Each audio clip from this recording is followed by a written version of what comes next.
Hello friends, welcome to do practice. आज हम करेंगे अकाउंटेंसी में financial statement of not for profit organisation. 3 account बनते हैं नोट फॉर प्रॉफिट ऑर्गेनाइजेशन में। एक तो बनता है रिसिप्ट एंड पेमेंट अकाउंट, एक बनता है उसके बाद बनता है इनकम एंड एक्सपेंडिचर अकाउंट और उसके बाद बनती है बैलेंस शीट। तो रिसिप्ट एंड पेमेंट अकाउंट को हम डिस्कस कर चुके हैं लास्ट वीडियो में। आपको उस वीडियो का लिंक डिस्क्रिप्शन में मिल जाएगा, आप चेक कर सकते हैं। आज हम डिस्कस करेंगे इनकम एंड एक्सपेंडिचर अकाउंट कि इनकम एंड एक्सपेंडिचर अकाउंट कौन से नेचर का होता है और क्या है इनकम एंड एक्सपेंडिचर अकाउंट।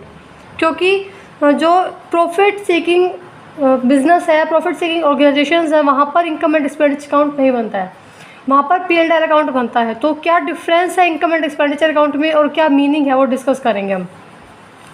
तो इनकम एंड एक्सपेंडिचर अकाउंट होता है हमारा कि it is prepared for the to ascertain whether the current income are in excess of current expenditure और वाइस वर्सा। हम इनकम एंड एक्सपेंडिचर अकाउंट इसलिए बनाते हैं ताकि हमें ये पता चले कि हमारी करंट इनकम करंट एक्सपेंडिचर से कितनी ज़्यादा है या करंट एक्सपेंडिचर कितना ज़्यादा है करंट इनकम से। क्योंकि नॉट फॉर प्रॉफिट ऑर्गेनाइजेशंस वो ऑर्गेनाइजेशंस है जहाँ पर जो उसके मेंबर्स होते हैं, उस संस्था के जो मेंबर्स होते हैं वो प्रॉफिट अर्निंग के लिए अपना काम नहीं करते, वो जस्ट सर्विस प्रोवाइड करते हैं पब्लिक को और उसके मेंबर्स को। तो अभी वो सर्विस प्रोवाइड करते हैं, प्रॉफिट नहीं कमाते, बट फिर भी उनको एक आइडिया होना चाहिए कि उनकी इस ईयर में कितनी इनकम हुई है या कितना एक्सपेंडिचर हुआ है, ताकि उस बेसिस पर वो अपना नेक्स्ट ईयर का जो है बजट तैयार कर सके या उस बेसिस पर अपना नेक्स्ट ईयर का सब्सक्रिप्शन मतलब कोई भी लिमिट जो है फिक्स कर सके। तो उसी लिए वो अपना इनकम एंड एक्सपेंडिचर अकाउंट बनाते हैं ताकि उनको उस ईयर का करंट इनकम और करंट एक्सपेंडिचर पता चले कि कितनी इनकम ज़्यादा है एक्सपेंडिचर से। और ये income and expenditure account P&L account means profit and loss account की तरह ही है। जैसा हमारा प्रॉफिट एंड लॉस अकाउंट बनता है प्रॉफिट सीकिंग एंटिटी में, वैसे ही इनकम एंड एक्सपेंडिचर अकाउंट बनता है हमारा नॉट फॉर प्रॉफिट ऑर्गेनाइजेशन में। NPO के लिए इनकम एंड एक्सपेंडिचर अकाउंट बनता है। तो ये जो इनकम एंड एक्सपेंडिचर अकाउंट है वो हमें क्या दिखाता है, surplus and deficit. It reveals the surplus and deficit arising out of the organisation. जो इनकम एंड एक्सपेंडिचर अकाउंट है वो हमें शो करता है सरप्लस और डेफिसिट, बट P&L अकाउंट हमें शो करता था नेट प्रॉफिट और नेट लॉस। जो उसका P&L का क्लोजिंग बैलेंस था वो हमारे नेट प्रॉफिट नेट लॉस में आता था, क्योंकि क्रेडिट साइड ज़्यादा होगी तो नेट प्रॉफिट आएगा और डेबिट साइड ज़्यादा होगी तो नेट लॉस आएगा। बट वैसे ही income and expenditure account surplus और डेफिसिट शो करता है, ना कि नेट प्रॉफिट या नेट लॉस। तो सेम बनता है, ये P&L अकाउंट की तरह ही बनता है।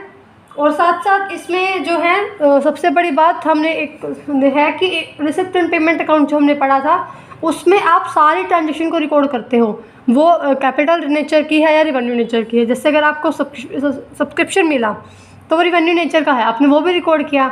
और अगर आपने कोई फर्नीचर सेल किया तो वो कैपिटल नेचर का है, वो भी आपने रिकॉर्ड किया। दोनों टाइप के आपने रिकॉर्ड किया, चाहे कैपिटल नेचर का चाहे रिवेन्यू नेचर का है। But income and expenditure account में आप सिर्फ और सिर्फ रिवेन्यू नेचर का ही रिकॉर्ड करोगे, या तो रिवेन्यू नेचर की इनकम है, रिवेन्यू नेचर का एक्सपेंडिचर। आप कैपिटल नेचर का कोई भी आइटम रिकॉर्ड नहीं करोगे, ना तो एक्सपेंसेस रिकॉर्ड करोगे कैपिटल नेचर का, ना ही इनकम रिकॉर्ड करोगे कैपिटल नेचर की। फर्स्ट पॉइंट समझ में आ गया कि revenue income and expenditure account और रिसिप्ट एंड पेमेंट अकाउंट में दोनों नेचर रिकॉर्ड होंगे, कैपिटल प्लस रिवेन्यू, चाहे इनकम हो expenditure. But income and expenditure account में सिर्फ और सिर्फ रिवेन्यू नेचर का ही जो आइटम्स रिकॉर्ड की जाएंगे, वो इनकम हो या एक्सपेंसेस हो। उसके बाद बात आती है कि इनकम एंड एक्सपेंडिचर अकाउंट हम किस तरह से बनाते हैं और कौन से आइटम रिकॉर्ड करेंगे। तो अब बात आती है साइड की। तो जो इनकम एंड एक्सपेंडिचर अकाउंट की डेबिट साइड है वहाँ हम रिकॉर्ड करते हैं एक्सपेंसेस और लॉसेस। जो भी उस ईयर के करंट ईयर के जो भी लॉसेस होंगे, एक्सपेंसेस होंगे NPO के, तो उन सब एक्सपेंसेस और लॉसेस को हम रिकॉर्ड करेंगे ऑन द डेबिट साइड। और मेक श्योर कि वो एक्सपेंसेस लॉसेस रिवेन्यू नेचर के हों, तो उसको हम कहाँ रिकॉर्ड करेंगे, debit side of income and expenditure account. और सेम ऐसे ही अगर इनकम एंड गेन होगा कोई उस संस्था से, उस ऑर्गेनाइजेशन से, तो उसको हम रिकॉर्ड करेंगे credit side of the income and expenditure account. वही मेक श्योर कि आप जो एक्सपेंसेस इनकम होंगे वो रिवेन्यू नेचर की ही होंगी। इनकम भी हमारी रिवेन्यू नेचर की होंगी और एक्सपेंसेस भी हमारे रिवेन्यू नेचर के ही होंगे। Expenses are recorded in debit side of income and expenditure account and incomes and gain are recorded in credit side of income and expenditure account.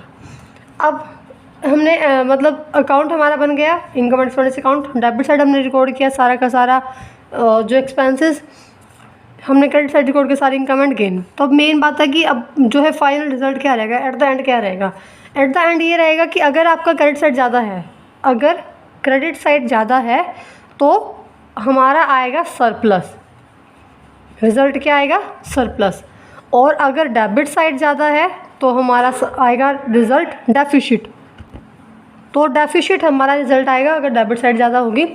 बिल्कुल सिंपल लैंग्वेज में लिखा हुआ है, if credit side is more than result is surplus and if debit side is more than result is deficit. किसकी है ये, income and expenditure account की। Simple सी बात है कि देखो अगर इनकम ज़्यादा हुई, हमारी क्रेडिट साइड क्या रिकॉर्ड होती है, इनकम। अगर इनकम ज़्यादा हुई तो सरप्लस आएगा और अगर एक्सपेंसेस ज़्यादा हुए तो डेफिशिट आएगा। ये हमारा ओवरऑल एक कंक्लूजन सा बताया मैंने आपको कि इनकम एंड एक्सपेंडिचर अकाउंट क्या होता है, या फिर जो है इसमें इसका रिज़ल्ट क्या आएगा, किस साइड कौन सी आइटम्स रिकॉर्ड की जाएंगी, किस नेचर की रिकॉर्ड की जाएंगी, और साथ साथ ये हम बनाते ही क्यों हैं। हम बनाते हैं ताकि हमें करंट इनकम अपने एक्सपेंडिचर से ज़्यादा कितने पता चले कि इनकम कितनी ज़्यादा एक्सपेंडिचर से या फिर एक्सपेंडिचर कितने ज़्यादा है इनकम से।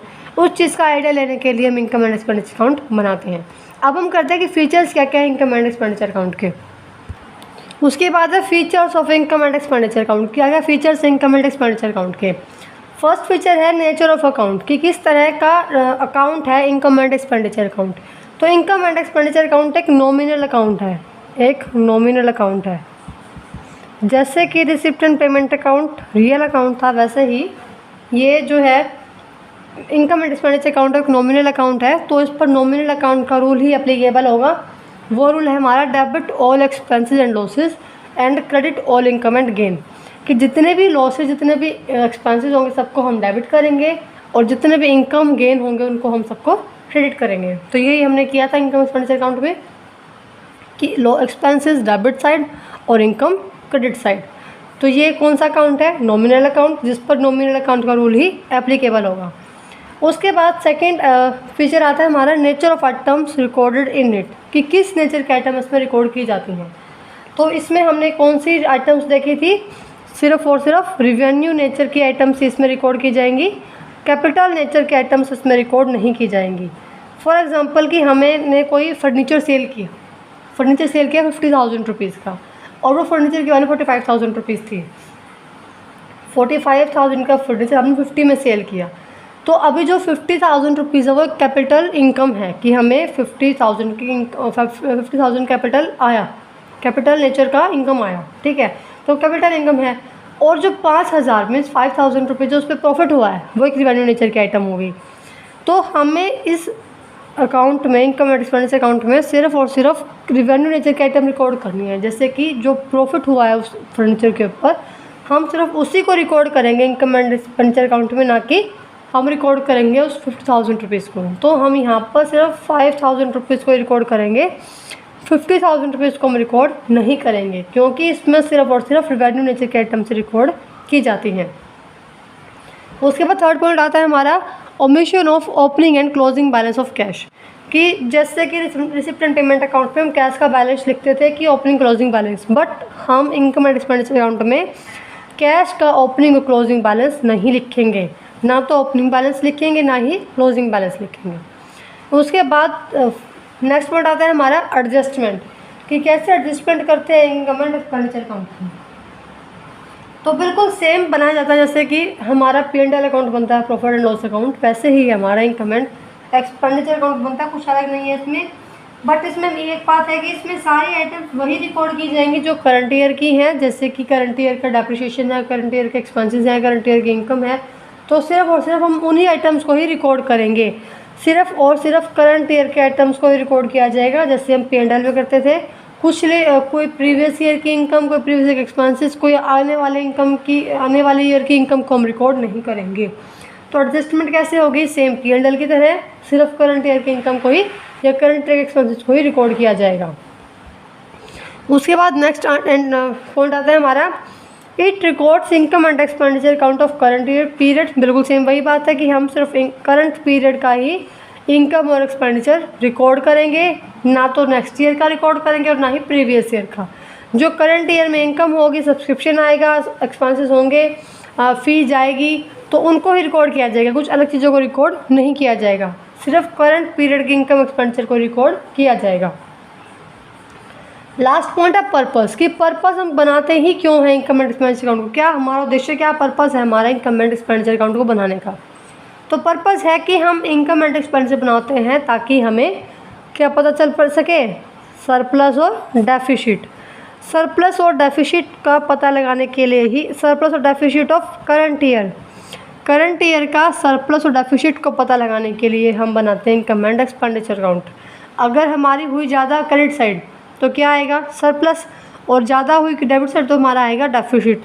तो जो भी हमारा आएगा सरप्लस डेफिसिट, उसको हम क्या करेंगे फिर, उसको निकालने के लिए हम बनाते हैं इनकम एंड एक्सपेंडिचर अकाउंट। और हाँ, अगर हमारा आता है सरप्लस तो उसको हम करेंगे कैपिटल फंड में ऐड। जो हम बैलेंस शीट में लिखते हैं कैपिटल फंड, उसको हम कैपिटल फंड में ऐड कर देंगे। ये सरप्लस आया कैपिटल फंड। तो इसके 6 फीचर बिल्कुल इजी हैं। सबसे पहला नेचर ऑफ अकाउंट जो नॉमिनल अकाउंट है, उसके बाद इसमें सिर्फ नेचर ऑफ आइटम्स रिकॉर्डेड जो सिर्फ रेवेन्यू नेचर की रिकॉर्ड होंगी, और ओपनिंग क्लोजिंग बैलेंस कैश का आएगा नहीं। एडजस्टमेंट सिर्फ कैश करंट पीरियड की होंगी, और इसमें सिर्फ करंट पीरियड का इनकम और एक्सपेंडिचर रिकॉर्ड किया जाएगा। और साथ साथ इसका पर्पज़ है इसका सरप्लस और डेफिसिट को निकालने का। तो ये हमारा अभी income and expense account complete हुआ कि फीचर क्या है, मीनिंग क्या। अब हम देखते हैं कि इसका डिफरेंस क्या है। उसके बाद है difference receipt and payment account और इनकम एंड एक्सपेंडिचर अकाउंट में।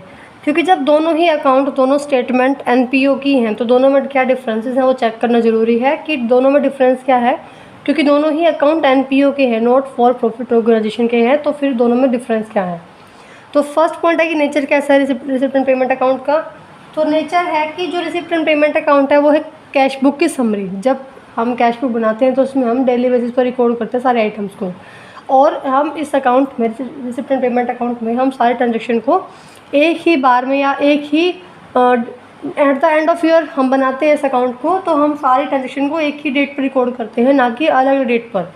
हम यहाँ पर एक ही ईयर में एक ही डेट पर रिकॉर्ड करते हैं सब आइटम्स को, सारे ट्रांजेक्शन्स को। तो ये कैश बुक की समरी है जिसमें जो कैश बुक में जो भी आइटम्स बनाई जाएंगी, जो भी ट्रांजेक्शन हम करेंगे, सबको हम रिकॉर्ड करेंगे एक समरी के फॉर्म में रिसिप्ट एंड पेमेंट अकाउंट में। But income and expenditure account क्या है, लाइक अ P&L अकाउंट। ये प्रॉफिट एंड लॉस अकाउंट की तरह है, जैसे P&L अकाउंट बनता है वैसे इनकम एंड एक्सपेंडिचर अकाउंट बनता है। ये कोई कैश बुक की समरी नहीं है। सेकेंड पॉइंट आता है कि साइट्स के बारे में, कि रिसिप्ट एंड पेमेंट अकाउंट में हम क्या कैसे रिकॉर्ड करते हैं।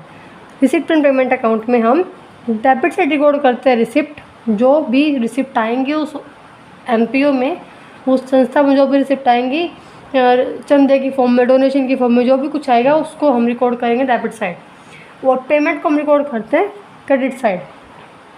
Receipt are recorded in debit side and payment are recorded in credit side. But income and expenditure account में उल्टा है, जो एक्सपेंसेस होंगे उसको हम रिकॉर्ड करेंगे डेबिट साइड।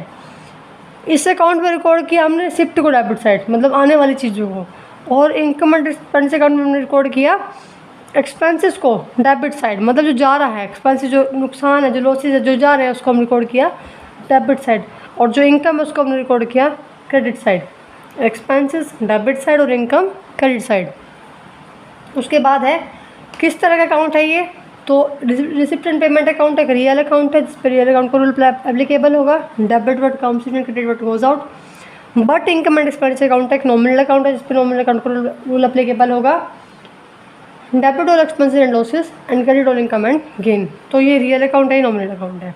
नेक्स्ट पॉइंट है कि जो रिसिप्ट एंड पेमेंट अकाउंट है वो हमारा ओपनिंग बैलेंस से स्टार्ट होगा, या तो कैश का ओपनिंग बैलेंस या फिर बैंक का ओपनिंग बैलेंस स्टार्ट होगा ओपनिंग बैलेंस से।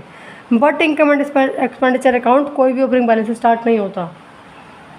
नेक्स्ट पॉइंट है कि जो रिसिप्ट एंड पेमेंट अकाउंट है उसका क्लोजिंग बैलेंस हमें क्या दिखाएगा, cash in hand, cash bank, कि कितना हमारे पास कैश में पैसा, कितना बैंक में, या फिर कुछ बैंक ओवरड्राफ्ट होगा तो उसको भी शो कर देगा। तो रिसिप्ट एंड पेमेंट अकाउंट हमें शो करेगा कि फिलहाल कितना कैश है या कितना बैंक में है, कितना बैंक ओवरड्राफ्ट, सब कुछ शो करता है हमें receipt and payment account. But income and expenditure account हमें दिखाता है कि हमारा कितना सरप्लस, कितना डेफिसिट है।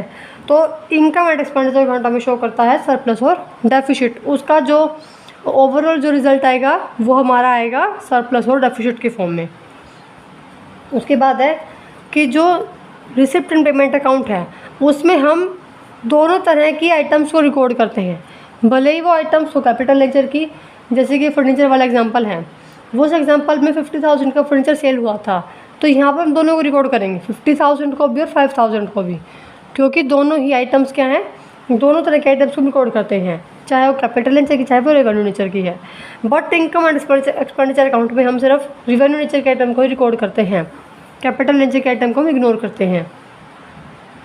उसके बाद नेक्स्ट पॉइंट आता है हमारा कि रिसिप्ट एंड पेमेंट अकाउंट में हम हर तरह के आइटम को रिकॉर्ड करते हैं, चाहे वो करंट ईयर की हो, प्रीवियस ईयर की हो और नेक्स्ट ईयर की, किसी भी तरह की इनकम, किसी भी तरह के सब्सक्रिप्शन, किसी भी तरह की फ़ी हो, किसी भी ईयर की इनकम या किसी भी ईयर के एक्सपेंसेस हो, दोनों को ही हम रिकॉर्ड करेंगे रिसिप्ट एंड पेमेंट अकाउंट में। पर इनकम एंड एक्सपेंडिचर अकाउंट में हम सिर्फ करंट ईयर की इनकम या करंट ईयर के एक्सपेंसेस को ही रिकॉर्ड करते हैं, प्रीवियस ईयर नेक्स्ट ईयर से हमारा कोई उस टाइम जो है लेन देन नहीं है, हम सिर्फ करंट ईयर पर फोकस करके करंट ईयर के इनकम एक्सपेंडिचर को ही नोट डाउन करते हैं इनकम एंड एक्सपेंडिचर अकाउंट में। लास्ट पॉइंट आता है हमारा कि जो रिसिप्ट एंड पेमेंट अकाउंट है उसका जो क्लोजिंग बैलेंस कहाँ होगा ट्रांसफ़र, और इनकम एंड एक्सपेंडिचर अकाउंट का क्लोजिंग बैलेंस जो आता है हमारा सरप्लस डेफिसिट, उसको हम कहाँ ट्रांसफ़र करेंगे। तो रिसिप्ट एंड पेमेंट अकाउंट का क्लोजिंग बैलेंस आता है हमारा कैश एट बैंक या कैश इन हैंड या बैंक ओवरड्राफ्ट, उसको हम ट्रांसफ़र करेंगे नेक्स्ट ईयर के रिसिप्ट एंड पेमेंट अकाउंट में। अगले साल जो रिसिप्ट एंड पेमेंट अकाउंट बनाया जाएगा उस वहाँ जाएगा इस साल का ओपनिंग क्लोजिंग बैलेंस, जो इस साल का क्लोजिंग बैलेंस होगा cash in hand cash at bank का, वो अगले साल के लिए ओपनिंग बैलेंस बन जाएगा, तो वो जाएगा रिसिप्ट एंड पेमेंट अकाउंट के अकाउंट में और अगले साल के अकाउंट में। But income and expenditure account का जो बैलेंस है क्लोजिंग बैलेंस, वो ट्रांसफ़र होगा कैपिटल फंड में इन द बैलेंस शीट। तो इनकम एंड एक्सपेंडिचर अकाउंट का जो क्लोजिंग बैलेंस है वो हमारा होता है बैलेंस शीट में ट्रांसफ़र। बैलेंस शीट में हम ट्रांसफ़र करते हैं इनकम एंड एक्सपेंडिचर अकाउंट को क्लोजिंग बैलेंस, और कहाँ ट्रांसफ़र करते हैं, कैपिटल फंड में। कैपिटल फंड में हम ट्रांसफ़र करते हैं इनकम एंड एक्सपेंडिचर अकाउंट का बैलेंस। तो ये हमारा बेसिक डिफरेंस है रिसिप्ट एंड पेमेंट अकाउंट और इनकम एंड एक्सपेंडिचर अकाउंट में। अब हम देखते हैं कि इनकम और एक्सपेंडिचर अकाउंट और P&L अकाउंट बिल्कुल सेम है, क्योंकि सेम तरह से बनता है, तो इनमें फ़र्क क्या है, डिफरेंस क्या है। तो डिफरेंस क्या है P&L अकाउंट और इनकम एंड एक्सपेंडिचर अकाउंट में, क्योंकि दोनों ही सेम है, वैसे तो सेम तरह से बनते हैं। तो सबसे पहला डिफरेंस है objective of this account is to ascertain of excess of income over expenditure और vice versa. Income and expenditure account हम इसलिए बनाते हैं ताकि हमें ये पता चले कि हमारी इनकम कितनी ज़्यादा है एक्सपेंडिचर से या एक्सपेंडिचर कितने ज़्यादा है इनकम से। हमारा ऑब्जेक्टिव है कि हमें इनकम या ज़्यादा कितने एक्सपेंडिचर से वो पता चले, या हमारे खर्चे कितने ज़्यादा है इनकम से वो पता चले। तो उसके लिए हम बनाते हैं income and expenditure account. But profit and loss account बनाया जाता है ताकि हमें उस बिज़नेस का उस अकाउंट से हमें नेट प्रॉफिट या नेट लॉस पता चल सके कि हमें ओवरऑल नेट प्रॉफिट कितना हुआ है या फिर नेट लॉस कितना हुआ है। सेकेंड पॉइंट आता है हमारा कि जो इनकम एंड एक्सपेंडिचर अकाउंट है वो कौन बनाता है। तो इनकम एंड एक्सपेंडिचर अकाउंट बनाती है prepared by NPO means not for profit organisations. तो NPO बनाती है इनकम एंड एक्सपेंडिचर अकाउंट, और उनका ऑब्जेक्टिव क्या होता है, टू रेंडर सर्विस। NPO जो है वो प्रॉफिट कमाने के लिए बिजनेस नहीं करती, प्रॉफिट कमाने के लिए अपना नहीं चलाती, बल्कि वो अपनी सर्विसेज को प्रोवाइड करने के लिए, अपनी सेवाएं देने के लिए सेवाएं देने के लिए चलाती हैं अपनी संस्था को। बट जो P&L अकाउंट है वो हमारा होता है प्रिपेयर्ड बाय ट्रेडिंग कंसर्न, जो जिनका ट्रेडिंग कंसर्न है, जो बिज़नेस करना चाहते हैं, जिनका मेन ऑब्जेक्टिव क्या है, प्रॉफिट कमाना, whose main objective to earn profit, जिनका मेन ऑब्जेक्टिव प्रॉफिट कमाना है, तो वही बनाते हैं P&L अकाउंट। थर्ड पॉइंट आता है कि जो इनकम एंड एक्सपेंडिचर अकाउंट वो है वो बनाया जाता है on the basis of receipt and payment account. जो इनकम एंड एक्सपेंडिचर अकाउंट है उसमें हम सिर्फ करंट ईयर के आइटम्स को रिकॉर्ड करते हैं, but receipt and payment account में हम सारे आइटम्स रिकॉर्ड करते हैं। तो हम रिसिप्ट एंड पेमेंट अकाउंट से जो करंट ईयर की इनकम है उनको उठा के हम रिकॉर्ड करते हैं इनकम एंड एक्सपेंडिचर अकाउंट में। तो जो इनकम एंड एक्सपेंडिचर अकाउंट है वो हमारा बनाया जाता है on the basis of receipt and payment account. जो भी items receipt and payment account में लिखी होगी तो उन्हीं के बेसिस पर बनाया जाएगा इनकम एंड एक्सपेंडिचर अकाउंट, और कुछ अदर इन्फॉर्मेशन भी यूज़ होंगी। ऐसे ही P&L अकाउंट बनता है ट्रायल बैलेंस के बेस पर। उसका जो रिजल्ट आता है ग्रॉस प्रॉफिट ग्रॉस लॉस, वो हमारा जाता है P&L अकाउंट में। तो उसके बेस पर बनता है हमारा P&L account on the basis of trial balance और कुछ अदर इन्फॉर्मेशन के बेस पर। लास्ट फोर्थ पॉइंट है हमारा कि जो इनकम एंड एक्सपेंडिचर अकाउंट है वो शो करेगा सरप्लस और डेफिसिट, जो हमारा जाएगा कैपिटल फंड में, बैलेंस शीट में। और जो है P&L अकाउंट वो भी शो करता है net profit net loss. Closing balance show करता है नेट प्रॉफिट और नेट लॉस, जो हमारा जाता है बैलेंस शीट में। सेम बैलेंस शीट में जाएंगे दोनों आइटम्स, बट शो करेगा सरप्लस डेफिसिट, ये शो करेगा नेट प्रॉफिट और नेट लॉस। तो ये हमने आज सेकंड अकाउंट कंप्लीट किया। लास्ट वीडियो में हमने receipt and payment account complete किया था। आज हमने कंप्लीट किया इनकम एंड एक्सपेंडिचर अकाउंट। हम नेक्स्ट वीडियो में डिस्कस करेंगे बैलेंस शीट। 2 अकाउंट हो चुके हैं डिस्कस, 2 स्टेटमेंट डिस्कस हो चुकी हैं। इस अकाउंट का लिंक आपको डिस्क्रिप्शन मिल जाएगा, आप चेक कर सकते हैं वहाँ पे। अगर आपको, आई होप आपको समझ में आया होगा इनकम एंड एक्सपेंडिचर अकाउंट का मेन बेसिक डिफरेंस क्या है, मीनिंग क्या है, फीचर्स क्या हैं। अगर आपको समझ में आए हैं, वीडियो अच्छी लगी है तो वीडियो को लाइक कीजिए, शेयर कीजिए एंड कमेंट कीजिए। कमेंट सेक्शन आपके लिए है, कुछ डाउट है, कुछ अच्छा लगा आपको पार्ट तो आप कमेंट कर सकते हैं, कमेंट सेक्शन आपके लिए है। और चैनल को सब्सक्राइब कीजिए ताकि आपको आने वाली वीडियो की नोटिफिकेशन मिलती रहे।